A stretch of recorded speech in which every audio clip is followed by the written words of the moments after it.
और जिसने पूरे मूवमेंट को एक ताकत के साथ खड़ा किया। भीम आर्मी के नाम से एक संगठन पूरे देश में कार्य कर रहा है, उसके संस्थापक हमारे बीच में है।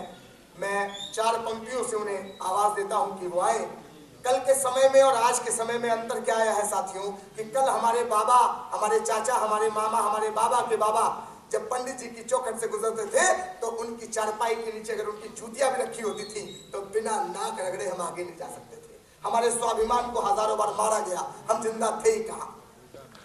भीम आर्मी के लोगों ने, चंद्रशेखर राव जैसे लोगों ने, मिलिंद जैसे लोगों ने, मनोज अटारी जैसे साथियों ने, अभिमन्यु अम्बेडकर जैसे साथियों ने, इन लोगों ने वो मूवमेंट खड़ा किया कि अब जब बेटे निकलते हैं जो परिवर्तन आया है उसे बताने का प्रयास करता हूं। शेर को आवाज देता हूं कि तुम्हारी चौखटों पे सर के अब रखता नहीं हूं मैं, हजारों बार मारो किंतु अब मरता नहीं हूं मैं। तुम्हारी तोप और बंदूक है मुझको क्या डराएंगी, तुम्हारी तोप और बंदूक है मुझको क्या डराएंगी, तुम्हारे बाप के भी बाप से डरता नहीं हूं मैं। बस फिर आवाज देता हूं, चंद्रशेखर राव जी आए। बहुत बहुत धन्यवाद आप साथियों के साथ। जय भीम। मुझे लगता है कि भूख की कमी के कारण आप लोग की आवाज दब गई है, तो मैं चाहता हूं कि मैं सिर्फ 5 मिनट लूंगा, क्योंकि मैं भी बहुत दूर से चल गया। मैं अपनी कुछ बातें आप लोगों से कहना चाहता हूं। सबसे पहले नमन उस शख्स को जिसकी वजह से मुझे यहाँ बोलने का, आप लोगों को यहाँ सुनने का, और ये सब चीज जो आज हम देख रहे हैं, जो हमारे लिए कभी ख्वाहिशें थी, इन सब चीजों का अधिकार मिला। परम पूज्य डॉक्टर BR अम्बेडकर साहब, दलितों के मसीहा मान्यवर काशीराम साहब, इस सदी की सबसे बड़ी नायिका और दलितों की सबसे बड़ी नेता बहन कुमारी मायावती जी, और जितने भी साधु संत और महापुरुष हमारे इस समाज में, बहुजन समाज में, सभी को नमन करते हुए, और जो भी बाहर से अतिथिगण यहाँ पहुंचे हुए, एकलव्य अम्बेडकर जी, सूबेदार सिंह अम्बेडकर जी और RS सागर जी, बड़े भाई मिलिंद बोध जी, जो भी यहाँ साथी पहुंचे जिनके नाम मैं नहीं जानता हूँ, मैं माफी चाहता हूँ उनसे। आप सबको नमन करते मैं अपनी बात शुरू करूँ। मैं कड़वा व्यक्ति हूँ, मैं कड़वी बातें कहता हूँ, मेरी बातें चुभती हैं बहुत लोगों को, क्योंकि जहर है मेरे अंदर, वो जहर उगलता हूँ मैं इसलिए, क्योंकि अगर मैं अपने अंदर रखूंगा तो उसका नुकसान हो जाएगा। तो मैं लक्ष्य संगठन का नाम मैंने सुना, मेरी बहनें यहाँ हैं, बहुत अच्छा काम करती हैं वो, लेकिन बस समस्या ये है कि वहाँ काम इतना है कि आप लोगों से बात नहीं हो पाती है, लेकिन आपकी प्रतिक्रियाएं मिलती रहती है। जो भी जहाँ काम करता है वो मिलती रहती है। आपका भाई बहुत छोटा सा देखने में ऐसा लगता है, लेकिन आपके भाई को लोग बागी के नाम से जानते हैं, क्योंकि मैं जो जिस भाषा में समझता हूँ उसे उसी भाषा में समझाता हूँ, जो लट से समझता हूँ उसे लट से समझाता हूँ, क्योंकि मेरा नाम एडवोकेट चंद्रशेखर आजाद है। तो जो कानून की भाषा समझता मैं उसे कानून की भाषा समझाता हूँ। अभी हमारे एक कवि महोदय एक बात कह रहे थे कि बंदूक की एक गोली और विचार बहुत दुगना फर्क होता है, मगर मैं एक चीज मानता हूं कि बाबा साहब ने एक बात कही है कि जो व्यक्ति शोषण को सहन करता है वो करने वाले से ज्यादा गुनहगार होता है। और जब ऐसा लगे आपको कि आपकी बहनों का सम्मान खतरे में हो तो फिर बागी हो जाना या बंदूक उठा लेना मेरे हिसाब से कोई गलत नहीं। जिसे गलत लगता हो लगे, मगर मैं बहुजनों के उस खून का बेटा हूं। मुझे लगता है अगर मेरे किसी भाई का अपमान होगा और अगर मैं जीते जी उसकी रक्षा नहीं कर पाया, फिर उसकी लाश पर जाके आंसू बहाना और आंदोलन करना वो मैंने सीखा नहीं है। मैं उसकी पहली रक्षा करना जानता हूं। और मैं फोन में भरोसा नहीं करता हूं। मैं 3000 के फोन की जगह अपने भाइयों को 3000 इकट्ठा देने की बात करता हूं कि वो ले लो, ठीक है ना। जब अपनी जान पे बनाए तो सामने वाले को निपटा दो और इसी में भलाई है। और जब मेरे भाई जिएंगे तभी तो आगे कुछ करेंगे। अब ये अगर बचेंगे ही नहीं तो काहे को करेंगे। अभी तो दूसरे लोग हमें गाजर मूली की तरह काट देते हैं। कितने मामले होते हैं, कितने। अभी एक मामला हुआ था, एक जवान बहन का, कहना नहीं चाहिए मगर बहनें यहाँ बैठे, कहना पड़ेगा, या भाई भी बैठे, नौजवान भाई, कोई बहुत दूर दूर से आए हुए लोग हैं।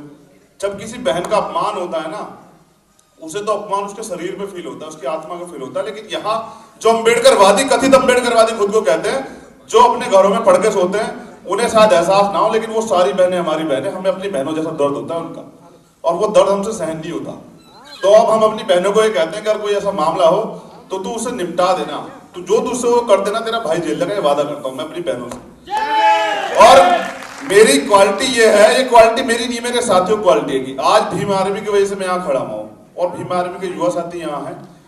मैं एक कोई चीज कहता हूँ वो मान लेते हैं, मगर मैं कहता हूँ अंधभक्त मानना मत बनो। मैं जय भीम 24 न्यूज के बारे में कुछ नहीं जानता, मैंने नेट पे सर्च किया, मैं कुछ नहीं जानता हूँ। मैं यहाँ जानने के लिए आया था, चाहता तो मैं भीम आर्मी के लोगों से इसे भर देता, लेकिन मुझे पता तो लगना चाहिए मैं कहाँ जा रहा हूँ।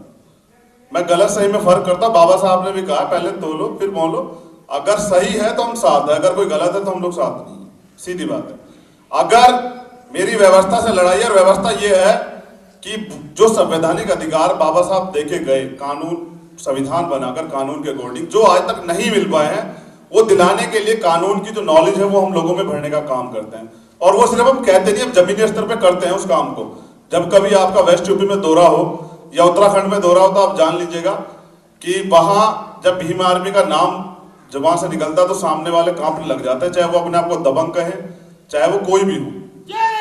और क्योंकि ये लड़ाई व्यवस्था की है, तो जो मेरा सगा भाई भी इसमें गलत करता है तो मैं उसका भी विरोध करता हूं। मैं किसी के खिलाफ और किसी के पक्ष नहीं, मैं जाति व्यवस्था के खिलाफ हूं, क्योंकि बाबा साहब कहते थे। लेकिन बाबा साहब ने कहा कि जब आपको लगे कि आप कास्ट जब नहीं खत्म कर पा रहे उस देश से, तो अपनी जाति पे इतना गर्व करना कि लोग जल के जाति खत्म कर दे।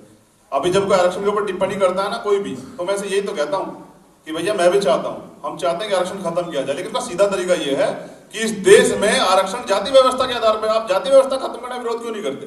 मैंने परसों भी लिखा था, क्योंकि मैं डरता कि इससे हुई नहीं। तो मैं सीधा चैलेंज करता हूं कि भैया आप करो ना जाति व्यवस्था खत्म, हम लड़ाई लड़ेंगे, हमें फर्क नहीं पड़ता। हम मुझे लगता है कि बाबा साहब के बच्चे इतने ऊर्जावान हैं, अगर सही तरह से संवैधानिक रूप से सभी चीजों का प्रयोग किया जाए तो वो किसी कंपटीशन में हमसे जीत नहीं सकते। जो सच्चाई है वो हमें मेरिट में नहीं हराते, वो हमें इंटरव्यू में हराते हैं। ये सब लोग जानते हैं, जो सब सामने बैठे हैं, जो पढ़े लिखे लोग हैं वो जानते हैं कि वो हमें मेरिट में नहीं हराते, वो हमें इंटरव्यू में आकर हराते, क्योंकि इंटरव्यू में उनके बाप बैठे हुए हैं। लेकिन हम उनके बाप हैं, जो जिस भाषा में समझेगा, मैंने पहले भी बताया था। क्योंकि मैं चाहता हूं कि बहुजन मूवमेंट पूरे देश से लड़ जाए, और मुझे सिर्फ भीम आर्मी के बैनर से लड़ने की कोई जरूरत नहीं है।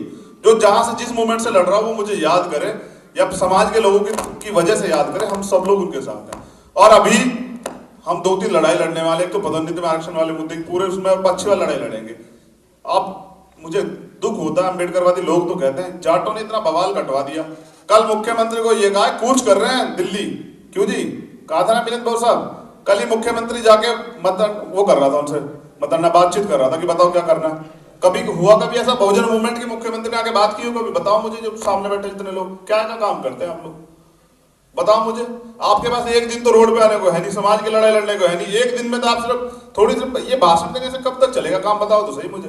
वो जाट वहां 50,000 करोड़ का नुकसान करते हैं हरियाणा में, और कुछ नहीं होता उनका। मुकदमे होते हैं, मुकदमे वापस हो जाते हैं। आप हमें डरा देते हो, मुकदमा हो जाएगा भैया, जेल चले जाओ। कौन जेल नहीं जाता भैया? जेल तो जाते हैं सब लोग।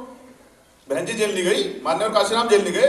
उस व्यक्ति को तो याद करो जिस बहुजन मूवमेंट को चलाने का काम कर रहे हो, कि एक बनियान हुआ करता था और 2-2 महीने काटे, साइकिल हुआ करती थी, दिल्ली से कन्याकुमारी तक जाया करते। आप तो गाड़ियां सब चीजें, फिर भी नहीं काम करते हो, तो तुम झूठे अम्बेडकरवादी हो। मैं गरीब का बच्चा हूं, ऐसा नहीं हूं मैं बहुत अमीर आदमी हूं, लेकिन ऐसा नहीं, बाबा साहब का दिया बहुत कुछ है। मैंने 4 साल पहले अपनी प्रैक्टिस छोड़ी थी 2009 के बाद, और लगातार मैं 4 मुझे लगता है झेल नहीं पाऊंगा तो रोक लेता हूं।